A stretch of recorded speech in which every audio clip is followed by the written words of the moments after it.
എല്ലാ കൂട്ടുകാർക്കും നമസ്കാരം. നമ്മുടെ പുതിയ വീഡിയോയിലേക്ക് സ്വാഗതം. ഇന്നത്തെ നമ്മുടെ വീഡിയോ ആർക്കും എളുപ്പത്തിൽ ഉണ്ടാക്കിയെടുക്കാൻ പറ്റിയ നല്ലൊരു ചായ പലഹാരമാണ്. ഈ ഒരു പലഹാരം ഉണ്ടാക്കിയെടുക്കാനായിട്ട് നമ്മുടെ വീട്ടില് നിത്യമുള്ള സവാള മതിയാകും. അപ്പൊ നോക്കിയാലോ എങ്ങനെയാണ് വളരെ ക്രിസ്പി ആയിട്ടും നല്ല ടേസ്റ്റി ആയിട്ടും നല്ലൊരു ചായ പലഹാരം തയ്യാറാക്കി എടുക്കുന്നതെന്ന് നമ്മുടെ വീഡിയോയിൽ കൂടെ നമുക്ക് കാണാം. വീഡിയോ കാണുമ്പോൾ നിങ്ങൾക്ക് ഇഷ്ടപ്പെടുവാണെങ്കിൽ നിങ്ങളുടെ വിലയേറിയ ലൈക്ക് തരാൻ മറക്കല്ലേ. നമുക്ക് ചായ പലഹാരം തയ്യാറാക്കാൻ തുടങ്ങാം. ഇതിനായിട്ട് ഞാനിവിടെ 4 സവാള വളരെ തിന്നായിട്ട് കട്ട് ചെയ്തെടുത്തിട്ടുണ്ട്. ഇനി നമുക്ക് ഈ കട്ട് ചെയ്ത സവാള ഒരു ബൗളിലേക്ക് മാറ്റാം. സവാളയിലേക്ക് ആദ്യമേ ചേർക്കുന്നത് 1 ടേബിൾ സ്പൂൺ അളവില് വറുത്ത റവയാണ്. നിങ്ങൾക്കിപ്പോ റവ വറുത്തതോ വറുക്കാത്തതോ എടുക്കാവുന്നതാണ്. ആവശ്യത്തിനുള്ള ഉപ്പ് ചേർക്കാം. ഇനി നമ്മുടെ കൈ ഉപയോഗിച്ച് നല്ലവണ്ണം ഒന്ന് തിരുമ്മി ഒന്ന് കുഴച്ച് കൂട്ടിയെടുക്കാം. സവാള നല്ല സോഫ്റ്റ് ആയിട്ട് നമുക്ക് കുഴച്ചെടുക്കണം. 4 മണിക്കത്തെ കട്ടൻ ചായക്ക് നല്ല ടേസ്റ്റി ആയിട്ടും വളരെ എളുപ്പത്തിൽ ഉണ്ടാക്കിയെടുക്കാൻ പറ്റിയ ചായ പലഹാരമാണ്. നമ്മുടെ കുഞ്ഞുങ്ങൾക്കൊക്കെ ഒരുപോലെ ഇഷ്ടമാകുന്ന ഈ ഒരു പലഹാരം തയ്യാറാക്കി എടുക്കാനാണെങ്കിലും വളരെ എളുപ്പമാണ്. സവാള കൈകൊണ്ട് തിരുമ്മിയെടുക്കുമ്പോൾ നല്ല സോഫ്റ്റ് ആയിട്ട് കിട്ടണം. അതിനു വേണ്ടിയിട്ടാണ് നമ്മൾ ഇതുപോലെ ഒന്ന് കുഴച്ചെടുക്കുന്നത്. സവാള ഇപ്പോൾ നല്ല സോഫ്റ്റ് ആയിട്ട് തന്നെ വന്നിട്ടുണ്ട്. ഇതുപോലെ ഒരു പരുവമായാൽ പിന്നെ നമുക്കിതൊന്ന് മാറ്റി വെക്കാം. അതിനുശേഷം നമുക്കിതിലേക്ക് കുറച്ച് ചേരുവകൾ കൂടെ ചേർക്കണം. ആദ്യമേ ചേർക്കുന്നത് 1 നുള്ള് മഞ്ഞൾപ്പൊടിയാണ്. ഇനി നമുക്കിതിലേക്ക് 1/4 ടീസ്പൂൺ അളവില് ചിക്കൻ മസാലപ്പൊടി ചേർക്കാം. 1/4 ടീസ്പൂൺ അളവില് കാശ്മീരി മുളക് പൊടി, ഇഞ്ചി വെളുത്തുള്ളി പൊടിയാണ് ചേർക്കുന്നത്. ഇതും ഒരു 1/4 ടീസ്പൂൺ അളവിൽ ചേർക്കാം. നിങ്ങൾക്കിപ്പോ ഇതിന്റെ പേസ്റ്റ് ചേർത്താലും കുഴപ്പമൊന്നുമില്ല.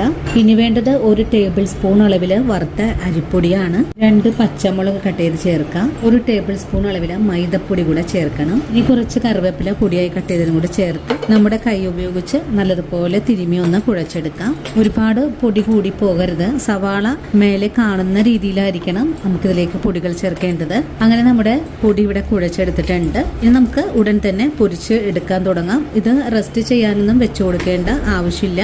ഒരുപാട് വെള്ളമൊന്നും ചേർത്ത് കുഴച്ചെടുക്കരുത്. നമുക്ക് ഇതുപോലെ ഒന്ന് നുള്ളി എണ്ണയിലേക്ക് വാരിയിട്ടാണ് ഫ്രൈ ചെയ്തെടുക്കേണ്ടത്. ഇനി നമുക്ക് ചായ പലഹാരം പൊരിച്ചെടുക്കാം. ഇതിനായിട്ടൊരു അയൺ പാൻ അടുപ്പിലേക്ക് വെച്ചിട്ടുണ്ട്. ചട്ടി ഇപ്പോൾ ചൂടായി വന്നിട്ടുണ്ട്. നമുക്ക് വറുത്തെടുക്കാൻ ആവശ്യമായ എണ്ണ ഒഴിച്ചു കൊടുക്കാം. എണ്ണ ചൂടായി വരുമ്പോഴേക്കും നമുക്ക് കുറേശ്ശെ മാവ് എടുത്തിട്ട് ഇതുപോലെ ഒന്ന് ഉരുട്ടിയെടുക്കണം. അധികം ഒന്നും വലുതാക്കി എടുക്കേണ്ട ആവശ്യമില്ല. ഇതുപോലെ ചെറിയ ചെറിയ ബോളാക്കി ഉരുട്ടിയെടുത്താൽ മതിയാകും.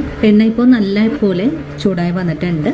ഇനി നമുക്ക് ഉരുട്ടിയെടുത്തിട്ടുള്ള ഓരോ ബോളും എണ്ണയിലേക്ക് പൊരിക്കാൻ ഇട്ട് കൊടുക്കാം. നമുക്ക് ഉരുട്ടി വെക്കുവാണെങ്കിൽ വളരെ എളുപ്പത്തിൽ തന്നെ എണ്ണയിലേക്ക് ഉരുട്ടി ഇട്ട് കൊടുക്കാൻ സാധിക്കും. നമ്മുടെ വീട്ടില് നിത്യമുള്ള ഒന്നാണ് സവാള വെച്ചിട്ട് ഇതുപോലെ എളുപ്പത്തിലുള്ള ചായപ്പലഹാരം എല്ലാവർക്കും സിമ്പിളായിട്ട് തന്നെ ഉണ്ടാക്കിയെടുക്കാൻ സാധിക്കും. ആദ്യം എണ്ണയിലേക്ക് ഇട്ട് കൊടുത്തിട്ടുള്ളത് ഒന്ന് ചൂടായി വന്നാൽ പിന്നെ നമുക്കിതൊന്ന് മറിച്ചിട്ട് കൊടുക്കാം. പെട്ടെന്ന് തന്നെ നിങ്ങൾ മറിച്ചിട്ട് കൊടുക്കാൻ ശ്രമിക്കരുത്. അങ്ങനെ വരുവാണെങ്കിൽ പെട്ടെന്ന് തന്നെ ഈ ഒരു ബോള് പൊട്ടിപ്പോവാനൊക്കെ സാധ്യത കൂടുതലാണ്. നല്ലോണം മുരിഞ്ഞ് കിട്ടാനായിട്ട് ഫ്ലെയിം കൂട്ടി വെച്ചും കുറച്ച് വെച്ചും വേണം നമുക്കിതുപോലെ ഒന്ന് മറിച്ചും തിരിച്ചൊക്കെ ഇട്ട് കൊടുക്കാനായിട്ട്. 2 വശവും നല്ലതുപോലെ മുരിവായി വന്നിട്ടുണ്ട്. ഇനി നമുക്കുടൻ തന്നെ എണ്ണയിൽ നിന്നും കോരി മാറ്റാം. അങ്ങനെ ആദ്യ ചായപ്പലഹാരം ഇവിടെ റെഡി ആയിട്ടുണ്ട്. നമുക്കൊരു അരിപ്പ പാത്രത്തിലേക്ക് മാറ്റാം. ആദ്യ പലഹാരം കോരി മാറ്റിക്കഴിഞ്ഞാൽ അടുത്തത് നമുക്കിതുപോലെ തന്നെ എണ്ണയിലേക്ക് ഇട്ട് കൊടുത്ത് പൊരിച്ചെടുക്കാം. അങ്ങനെ രണ്ടാമതും നമ്മളിവിടെ എണ്ണയിലേക്ക് പൊരിക്കാൻ ഇട്ട് കൊടുത്തിട്ടുണ്ട്. രണ്ടാമതും നമുക്കിത് മറിച്ചിട്ട് കൊടുക്കാം. ഉൾഭാഗമൊക്കെ പെട്ടെന്ന് മുരിഞ്ഞ് കിട്ടാനായിട്ട് ഫ്ലെയിം കൂട്ടി വെച്ചും കുറച്ച് വെച്ചും വേണം നമുക്കിതൊന്ന് മുരിച്ചെടുക്കാനായിട്ട്.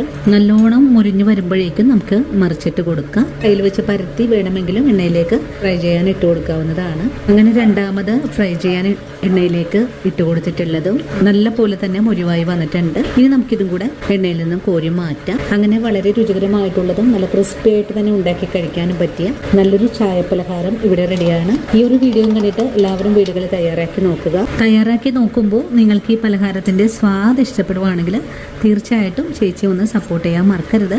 അതുപോലെ നിങ്ങളുടെ വിലയേറിയ ലൈക്ക് തരാനും മറക്കരുത്. അപ്പോൾ ഇനി നല്ലൊരു വീഡിയോ ആയിട്ട് നാളെ കണ്ടുമുട്ടാം. അതുവരെയും ഒത്തിരി സ്നേഹത്തോടെ വീണ്ടും കാണാം.